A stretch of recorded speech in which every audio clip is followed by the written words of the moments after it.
Church के अंदर में कई लोग आर्थिक उन्नति कर रहे हैं, लेकिन वहीं कुछ लोग गरीबी में हैं। प्रॉब्लम क्या है? जो लोग आर्थिक उन्नति कर रहे हैं वो भी पहले ऐसे ही थे, लेकिन उन्होंने ये सिद्धांत को सुना, जाना कि मुझे आर्थिक उन्नति करने के लिए मुझे क्या करना होगा। अगर आप आर्थिक उन्नति करना चाहते हो, भौतिक उन्नति करना चाहते हो परमेश्वर के राज्य में, तो ये कैसे होगा?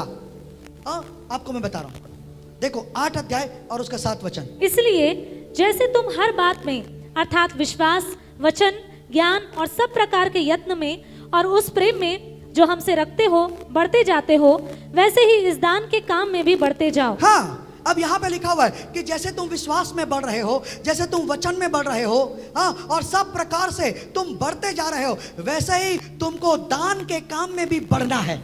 तुमको दान देने के काम में भी बढ़ते जाना है।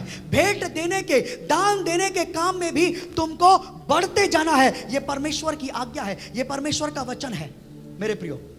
ये परमेश्वर का वचन है कि हम जैसे विश्वास में बढ़ रहे हैं, हम जैसे वचन में बढ़ रहे हैं, हम सारी बातों में बढ़ रहे हैं, वैसे हमको दान में भी बढ़ना है। दान देने की सेवा में भी हमको बढ़ते जाना है। प्रश्न उठता है, फायदा क्या है? 2 कुरिन्थी 9 अध्याय 6 वचन। आप बाइबल निकाल लिए? उसकी हेडिंग क्या लिखी है मेरे को बताओ। ऊंची आवाज से दान कैसे दें? और ऊंची आवाज से दान कैसे दें? दान कैसे दें? तो देखो यहां पर क्या लिखा है, देखो। परंतु बात यह है, हाँ, जो थोड़ा बोता है वो थोड़ा काटेगा भी। जो थोड़ा बोएगा, जो थोड़ा दान देता है, वो थोड़ा ही आशीष काटेगा, वो थोड़ी सी आशीष को प्राप्त करेगा। जो थोड़ा धन का बीज बोता है, वो थोड़ा ही धन की आशीष काटेगा परमेश्वर के राज्य से। आगे, और जो बहुत बोता है, जो बहुत बोता है, जो बहुत धन बोता है परमेश्वर के राज्य में, परमेश्वर की सेवा के लिए, परमेश्वर के राज्य की बढ़ती के लिए, जो अपना धन रूपी भेंट, अपना दशमांश, यहां पे लिखा, जो बहुत बोता है वो बहुत काटेगा। वो बहुत काटेगा। कितनों को समझ में आ रहा है? ये सिद्धांत है परमेश्वर के राज्य का। हाँ, जो बोएगा, आप जो बोते हो आप वही काटोगे। आप जो बोते हो आप वही काटोगे मेरे प्रियो। याद रखो, अगर आप आर्थिक उन्नति की फसल काटना चाहते हो, आर्थिक संपन्नता की फसल काटना चाहते हो, तो यह जरूरी है आप परमेश्वर के राज्य में अपना दान दो, अपना दशमांश दो। और याद रखना, वचन कहता है जो थोड़ा बोता है वो थोड़ा ही काटेगा। काहे का? धन का आशीष। जो ज्यादा बोता है, जो उदारता के साथ बोता है, वो ज्यादा काटेगा। क्या? धन की आशीष। कितनों को समझ में आ रहा है? मैंने आपको बताया, आप आत्मिक उन्नति करोगे आप बढ़ोगे। मैंने आपको बताया, आप विश्वास में बढ़ोगे, आपका विश्वास बढ़ेगा तो आप बढ़ोगे। अब मैं आपको बता रहा हूं, अगर आपका धन का दान देना, आपका दशमांश देना अगर बढ़ता जाएगा, वैसा वैसा आपका आर्थिक उन्नति होता चला जाएगा। आमीन। वचन में लिखा हुआ है, तुम मांगते तो हो लेकिन मेरे से पाते नहीं हो। हाँ, कई लोग बोलते हैं, प्रभु मेरे को धन दे, मेरे को संपत्ति दे, जमीन दे, मेरे को घर दे, मेरे को नौकरी दे, मेरे को बिजनेस दे। तुम मांगते तो हो लेकिन तुम मुझसे पाते नहीं हो। वचन कहता है। क्यों? क्योंकि परमेश्वर कहता है तुम बुरी अभिलाषा से मांगते हो। क्या है बुरी अभिलाषा? क्या है? हाँ, परमेश्वर क्या है? देखो, सुलेमान, जब राजा दाऊद मरा तो राजा दाऊद की गद्दी पर सुलेमान बैठ गया। सुलेमान ने परमेश्वर से प्रार्थना किया। सुनो, प्रार्थना सुनना, मैं आर्थिक उन्नति के बारे में बता रहा हूं। आर्थिक उन्नति का सिद्धांत देखो। राजा सुलेमान परमेश्वर से प्रार्थना करता है, और क्या प्रार्थना करता है? परमेश्वर, तेरे राज्य को चलाने के लिए, तेरे लोगों का न्याय करने के लिए मुझे बुद्धि दे। परमेश्वर, मुझे बुद्धि दे, मुझे समझ दे कि मैं तेरे राज्य को चला सकूं, तेरी सेवा कर सकूं। हाँ, तेरे लोगों को मैं आशीषित कर सकूं, तेरे लोगों की मैं सुरक्षा कर सकूं। परमेश्वर, मैं प्रार्थना करता हूं, तू मुझे बुद्धि दे, तू मुझे समझ दे।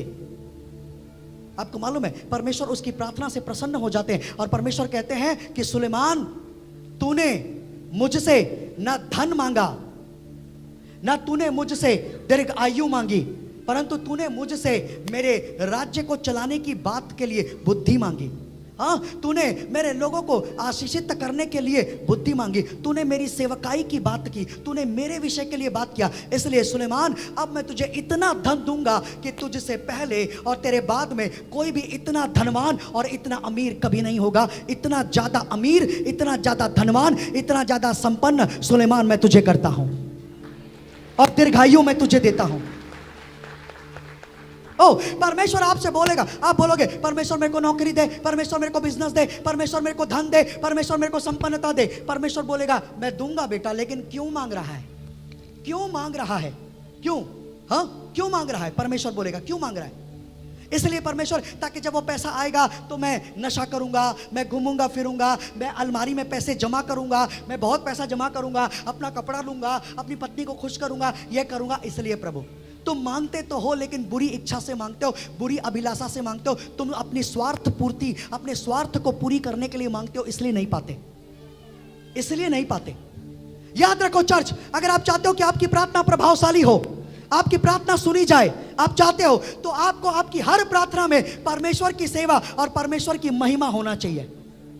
परमेश्वर मेरे को नौकरी दे, परमेश्वर मेरे को बिजनेस दे, परमेश्वर मेरे को आर्थिक संपन्नता दे, मेरे को पैसा दे। क्यों? क्योंकि परमेश्वर, मैं दान दे सकूं, मैं दशमांश दे सकूं, मैं तेरी सेवा कर सकूं, मैं तेरे कलीसिया में बीज बो सकूं प्रभु, ताकि तेरी सेवा हो सके, मैं तेरी कलीसिया को सपोर्ट कर सकूं फाइनेंशियली। इसलिए प्रभु मेरे को दे। परमेश्वर कहता है कि सुन, तूने मेरे से मांगा, अब मैं तुझे वो दूंगा जो तूने नहीं मांगा। मैं नौकरी, मैं तुझे बड़ा पद दूंगा, बड़ी सैलरी दूंगा, तेरे बिजनेस को मल्टीप्लाई करूंगा, मैं तुझे वो दूंगा जो तूने नहीं मांगा, मैं इससे बढ़कर दूंगा तुझे, मैं इससे बढ़कर दूंगा तुझे। कितनों को समझ में आ रहा है? कितनों को समझ में आ रहा है? लूका 6 अध्याय और 38 वचन में लिखा, दो तो तुम्हें भी दिया जाएगा, क्योंकि जिस नाप से तुम नापते हो उसी नाप से तुम्हारे लिए नापा जाएगा। अगर तुम देते हो तो तुम्हें भी स्वर्ग से दिया जाएगा। आपको मालूम है, आज कलीसिया के कई लोग आर्थिक संघर्ष कर रहे हैं, गरीबी का जीवन जी रहे हैं। प्रॉब्लम क्या है? प्रॉब्लम यह है कि उनकी मुट्ठी नहीं खुलती भलाई के कामों में देने के लिए। उनकी मुट्ठी नहीं खुलती, उनका जेब नहीं खुलता, हाँ, उनका हृदय नहीं खुलता कि वो पैसे से भलाई का काम करे, कलीसिया को दे, कलीसिया की आवश्यकता जरूरतों को पूरा करे, कंगालों को दे। इसीलिए परमेश्वर उनकी आर्थिक उन्नति नहीं करता, उनकी आर्थिक उन्नति नहीं होती। लेकिन इसका मतलब वो गरीबी में भी नहीं रहते, लेकिन उनकी आवश्यकताएं, उनकी जरूरतें परमेश्वर पूरा करता है। लेकिन उन्नति की बात कर रहा हूं यहां पर, बढ़ती की बात। लोग सेवा कर रहे हैं लेकिन प्रभावशाली सेवकाई नहीं है। हाँ, लोग नौकरी कर रहे हैं लेकिन प्रभावशाली नौकरी नहीं है। लोग बिजनेस भी कर रहे हैं लेकिन कोई बड़ा बिजनेस नहीं है, छोटी मोटी बिजनेस है, वो बढ़ नहीं रहे, बढ़ नहीं रहे हैं। उनके पास 2 वक्त की रोटी मिल रही है, दाल चावल मिल रहा, सब कुछ मिल रहा, कपड़े हैं लेकिन बढ़ नहीं रहे, पैसे हैं लेकिन बढ़ नहीं रहे, लेकिन गरीबी में नहीं है। परमेश्वर ने उनको ब्लेस किया। अगर बढ़ना चाहते हो तो देना सीखना पड़ेगा। परमेश्वर का स्वभाव है कि परमेश्वर ने हमारे लिए अपने इकलौते पुत्र को हमारे लिए दे दिया, कुर्बान कर दिया। हमको देना सीखना है। इसलिए वचन में लिखा, जो थोड़ा बोता है वो थोड़ा कर, जो थोड़ा दान देता है वो थोड़ा दान पाएगा, थोड़ा आशीष पाएगा पैसों की। जो ज्यादा बोता है वो ज्यादा आशीष पाएगा। कितनों को समझ में आ रहा है? समझ में आ रहा है? देखो 2 कुरिन्थी 9 अध्याय और उसके 11 वचन में देखो, 11 वचन में क्या लिखा? तुम हर बात में, तुम हर बात में सब प्रकार की उदारता के लिए, ध्यान सुनो, सब प्रकार की उदारता के लिए। उदारता मतलब देना। सब प्रकार की उदारता के लिए, उदारता के काम के लिए, जो हमारे द्वारा परमेश्वर का धन्यवाद करवाती है, जो हमारे द्वारा परमेश्वर का धन्यवाद कराती है। धनवान किए जाओ, धनवान किए जाओ, धनवान किए जाओ, संपन्न किए जाओ, अमीर किए जाओ। काहे के लिए? उदारता की सेवकाई करने के लिए। संसार में लोग धनवान होते हैं भोग विलास करने के लिए। जानते हो संसार में लोग धनवान क्यों होना चाहते, अमीर क्यों होना चाहते? भोग विलास करने के लिए, व्यभिचार, पाप, गंदे काम, ये सब करने के लिए। लेकिन परमेश्वर के राज्य में परमेश्वर कहता है मैं तुमको धनवान करूंगा। क्या तुम उदारता की सेवा करोगे? जब मैं तुमको धनवान करूंगा क्या तुम उदारता की सेवा करोगे? यहां पे लिखा हुआ है तुम उदारता की सेवा के लिए धनवान किए जाओगे। और जो व्यक्ति उदारता की सेवा करता है वो धनवान किया जाता है। जो उदारता की सेवा करता है वो धनवान किया जाता है। जो कंगालों को देता है, जो विधवाओं की मदद करता है, जो चर्च में देता है, वो परमेश्वर उसको आर्थिक उन्नति देता है, उसको धनवान करता है। इसलिए देखना चर्च के अंदर में कई लोग आर्थिक उन्नति कर रहे हैं लेकिन वहीं कुछ लोग गरीबी में हैं। प्रॉब्लम क्या है?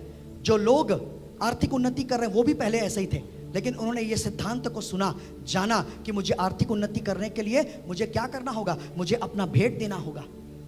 क्योंकि परमेश्वर लालचियों को नहीं पसंद करता। लालची, जो धन के लालची होते हैं, याद रखना, जो धन के लालची है वो नहीं दे पाएंगे, क्योंकि देने में उनको दर्द होगा। इसलिए कैसे बढ़ेंगे? अगर आप यीशु से प्यार करते हैं, आप अपने पैसों को भले कामों में लगाओगे, भले कामों में, सेवकाई में दोगे, भले कामों में लगाओगे। कितनों को समझ में आ रहा है? याद रखो, अगर धनवान होना चाहते हो तो उदारता की सेवा करना शुरू कर दो, क्योंकि परमेश्वर कहता है जो उदार है मैं उसी को धनवान करता हूं। अगर आप नहीं दोगे तो इसका मतलब यह नहीं है कि आप गरीबी में रहोगे, नहीं नहीं। परमेश्वर आपकी आवश्यकता, आपकी जरूरतों को पूरा करेगा, लेकिन इतना देगा कि आप भोग विलास में ना पड़ जाओ। लेकिन धनवान नहीं करेगा, क्योंकि धनवान करेगा तो आप भोग विलास में पड़ जाओगे, क्योंकि आपको देने की आदत नहीं है। लेकिन अगर आप उदारता की सेवा करो, परमेश्वर आपको धनवान करेगा। वो जानता है कि यह धन देख करके इसका दिमाग घूमेगा नहीं, ये भोग विलास में नहीं पड़ेगा। क्यों? क्योंकि इसके अंदर मेरा स्वभाव है, क्योंकि ये पैसे से अधिक मुझसे प्यार करता है, इसलिए उस पैसे को ये मेरी भलाई के लिए देता है, मेरे भले कामों के लिए, मेरी सेवा के लिए ये पैसे को देता है। अगर मैं इसको धनवान भी करूंगा तो ये पाप में नहीं गिरेगा। कितनों को समझ में आ रहा है? Hallelujah, hallelujah. देखो नीति वचन 11 अध्याय और उसके 24 और 25 वचन में क्या लिखा है? ऐसे हैं जो छितरा देते हैं, ऐसे हैं जो छितरा देते हैं, तो भी उनकी बढ़ती ही होती है, तो भी उनकी बढ़ती ही होती क्या है। लिखा है? बढ़ती, उन्नति होती है। कौन? कौन? जो छितरा देते हैं। क्या छितराते? जो अपना पैसा खुदावंत की सेवा के लिए ऐसे छितरा देते हैं, उनकी क्या होती है? दिखाओ वचन। तो भी उनकी बढ़ती ही होती है, बढ़ती ही होती है। और ऐसे भी हैं हाँ, जो यथार्थ से कम देते और हैं, ऐसे भी हैं जो यथार्थ से कम देते हैं, जो कम देते हैं, और इससे उनकी घटती ही होती है, इससे उनकी घटती ही होती है। याद रखो, कई लोग होते हैं जो कम देते हैं, क्यों? ताकि भाई पैसा बचे रहे। कम देते हैं क्यों? पैसा बच रहे ना, आपकी घटती ही होगी, आप घटी कमी को ही देखोगे। लेकिन ऐसे भी हैं जो परमेश्वर की सेवा के लिए, भलाई के कामों के लिए, कंगालों को देने के लिए, चर्च की मदद करने के लिए, जो लोग अपना पैसा ऐसे छितरा देते हैं, परमेश्वर कहता है उनकी कभी घटती नहीं होगी, उनकी हमेशा बढ़ती होगी। लेकिन जो कम देते हैं, जो देने में अपना मुट्ठी बंद करते हैं, जो कंजूसी करते हैं, जो देना नहीं जानते, हाँ केवल लेना जानते हैं, स्वार्थी स्वभाव है, उनकी हमेशा घटती होती है। ये मेरा सिद्धांत नहीं, ये बाइबल का सिद्धांत है। आज ये सच्चाई आपके सामने मैं रख रहा हूं ताकि आप आर्थिक उन्नति करो, यीशु मसीह के सामर्थ्य नाम में। देखो उसके बाद में क्या लिखा? उदार प्राणी हष्ट-पुष्ट हो जाता है। उदार प्राणी, जो उदारता का काम करता है उसको बोलते हैं उदार प्राणी। देने वाला प्राणी हष्ट-पुष्ट हो जाता है। हष्ट-पुष्ट हो जाता है। हष्ट-पुष्ट मतलब होता है संपन्न हो जाता है, वो धनवान हो जाता है, अमीर हो जाता है। उदार प्राणी काहे के लिए? और उदारता की सेवा करने के लिए। हाँ, और जो दूसरों की खेती सींचता है, और जो दूसरों की खेती सींचता है, उसकी भी सींची जाएगी। याद रखना, उसकी भी खेती सींची जाएगी।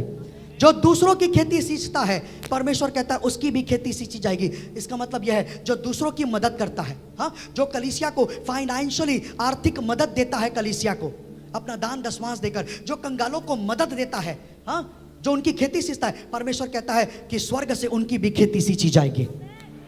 अगर आप किसी की मदद करते हैं पैसों से, तो आपकी भी मदद परमेश्वर करेगा पैसों से। जिस नाप से आप नापोगे, उसी नाप से हमारे लिए भी नापा जाएगा। कितनों को समझ में आ रहा है?